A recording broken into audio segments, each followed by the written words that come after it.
the famed pristine waters of the third largest lake in Africa, Lake Malawi.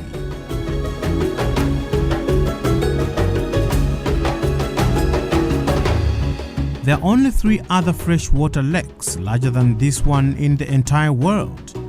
This lake is a marvel to tourists and a source of pride to the locals. A busy day at the lake. A whole community thrives on what this lake spews out: fish. This lake has probably the biggest number of species of fish than any other lake in the world. Since times began, Lake Malawi has provided a major food source to the residents of its shores since its waters are rich in fish. People have literally built their livelihood around fish from this lake. But could we be missing something under these tranquil waters? While the waters above bring forth the bounty of fish, the soil under is known to have valuable oil deposits. A team of journalists embarked on a tour to find out what exactly is going on here as part of a special initiative by the Center for Environmental Policy and Advocacy, CEPA. CEPA is implementing a strengthening governance of extractive industries project aimed at promoting transparency and accountability in the extractive industry sector in Malawi in partnership with Oxfam with support from the Australian government. Madusa ndege kumwambako timamva kuti akupanga kafukufuku wa mafuta ndi migodi asa naende mmidzi mwana ndipeza ineyo zandifotokozera kuti ndege zimadusa zija zapeza kukhala ngati kuli mafuta mdera la munomuno kumpoto. Poyamba anabwera zafotokoza kuti tili pakafukufuku woti tipeze mafuta kapena golide zinthu ziwiri zimene kufufuza kunoku kwanu kuno. Nimango kubomu wairesi ngaboma nimaenda ndege mwambamu kurabanga kafukufuku kula mafuta nena panga program pesa tsiku kuti akakumane ni mamember IDC abereka ngapo ndithu kuyizvita VDC paka na ADC kuyonikira kumadera kumene kubwera chituko chimene ndiye kubwera kwa onse bena dzabwera kachiwiri kumene no anadza nena kuti pali khawa ine yonse mutulongoso. Between 2012 and 2014, the government of Malawi issued 6 petroleum exploration licenses to companies for all of Lake Malawi and part of Malawi's land, including the Shire River Basin. The agreements were signed against the recommendations of the Solicitor General, and the licenses were issued in secret 8 days before the elections. And that's where the trouble began. Right from the start, this community has been plunged in confusion, uncertainty, fear, suspicion that something big is afoot and their lives are about to turn upside down as one of these 6 companies is pursuing to embark upon a seismic survey. The company recently conducted an environmental and social impact assessment as a requirement under the Environmental Management Act. While some people are well aware of what is going on, some are not. As a key indicator that a community will be empowered to demand accountability, there is need to establish people's views, knowledge levels, and factual evidence on transparency and accountability issues in the extraction exercise that will take place in their community. Ineyo ngati kwa anthu akuboma sitinakhale nawo pasi koma kwa anthu amene anabwera kudzandifunsa kudzandifotokozera kuti tikufuna tipange izi kudera kuti ndinawafunsa kuti kodi mafuta awa mukapopa mnyanja mukapopa kuti ananena kuti ayi mafuta sitipopa kunyanja mafuta apezeka kumtunda. Kuno kwakachita moto kuli malo ndithu okwanira 4 kumene anapanga themera amechitaka uniunoyo ndi adawunikira bwino ndithu kunena kuti ayi zimene zidzaita infect chilengedwe chilichonse. Fundo zimenezi zimachokera ku kampaniko koma seconded by aboma kunena kuti ayi padzakhala chilonkosoko chabwino chimene chidzakhale bwino. While senior traditional leaders and members are fairly aware about what the exploration and extraction exercise will involve, the general community is still not adequately informed.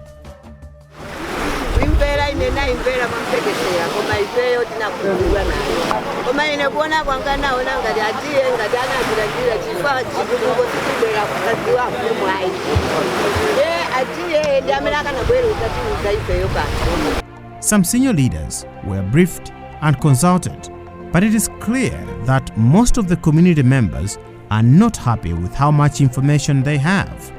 They would want to know more.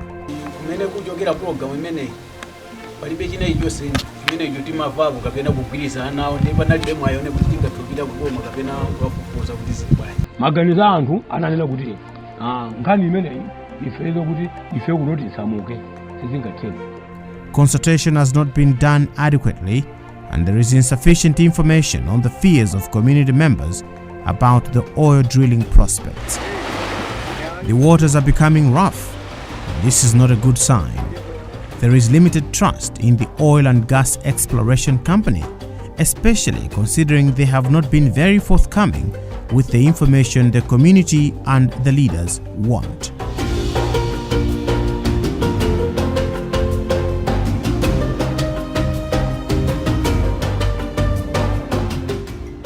It is not surprising that the community is divided on whether to welcome this development or not. Most of them fear for the fishing trade, which is all that stands between an empty stomach and a good meal. They are bent on rejecting the project in its entirety.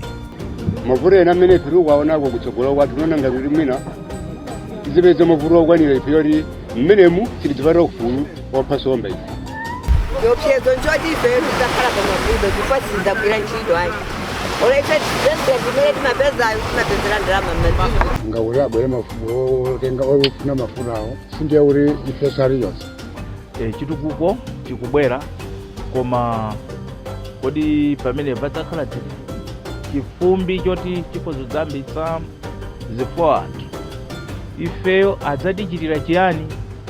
Kodi mijigwe tidzaipesa nanga sikulu kodi adzatimangira? Ndiri mangokumva anthu amadandaula auti tichoka kuno tichoka hayi kwati makanje kulibe zimenezo mwina ngodenawo moti kumva kuti anthu anavomereza ndiye kwinako koma kwati makanjira tidakana ndiye ngati wapezeka panyumba iyi ndiye ndisamuke ndasiya amayi anga kodi moyo wa amayi anga ukhala bwanji. Some examples are not too far. Zopanda phindi 40 amamva monga kunakerekea anapanga kumene kuja program agreement kuno kuti ife panga zakuti malo mukati pasi anakonza malo aja bwino koma zosita zake anthu akusauka kwambiri. But not all is doom and gloom. Some are looking at the sunny side of things. They believe if well handled, the extraction can benefit their individual lives and their communities as well. Ndinandisangalatsa nawo kuti ndi mbali imodzi yothetsera umphawi ndera munomo choti suti angalembe anthu okhaokha amene ali ndi mapepala afunabe malebala ndiye kuti adzalemba anthu amudzi muno komanso mwina so anthu akhoza kudzakhala ozimira pawo chifukwa choti mwina ntchito ena zizidzapezeka sokonko komanso mathandizo ena ndi ena akhoza kudzapezekanso kudera ino la makanga. Hayi titero ndithu tichoyambirira kunoko chimene tingapemphe ifeyo ndi mabuloko a sikulu.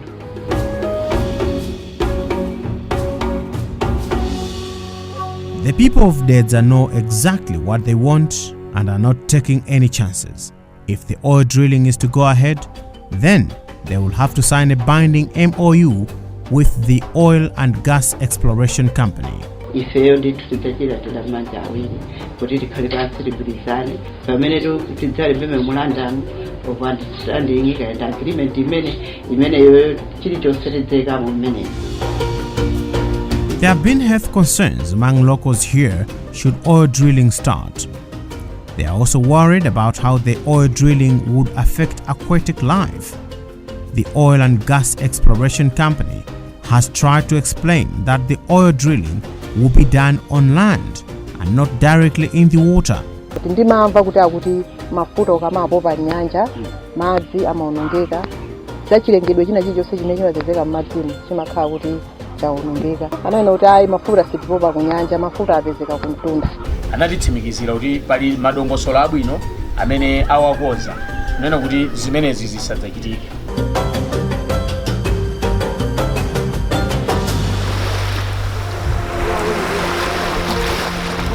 So we wind up at the beach again where we started.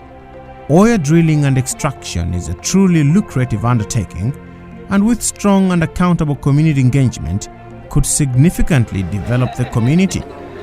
However, it is also an undeniable fact that if not well handled, this could very well be the end of Malawi's Lake of Flames. With so many controversies surrounding the contracting process and ownership of the companies awarded the licenses for extraction, the exploit does not pass the accountability and transparency test. In the absence of a responsive and updated legal framework on petroleum and gas, it is unlikely that the country can manage some of the risks that come with oil and gas extraction. Even for the most advanced countries, oil and gas extraction has been known to be hazardous to lives and the environment. And with low literacy and high poverty levels, local communities are susceptible to exploitation and abuse. The government of Malawi needs to make known the contents of the oil and gas exploration contracts for public awareness and monitoring, disclose the revised fiscal terms of the contracts, and make known the direct and indirect owners of the companies. The silence from the exploration companies to explain the finer details of the contracts is worrying and raises a lot more questions. Could it be that the oil and gas exploration companies are hiding some critical information? There is need to improve transparency and accountability on contracts and revenue collection from the extractive industry sector. However, the question is, who will bail the cat?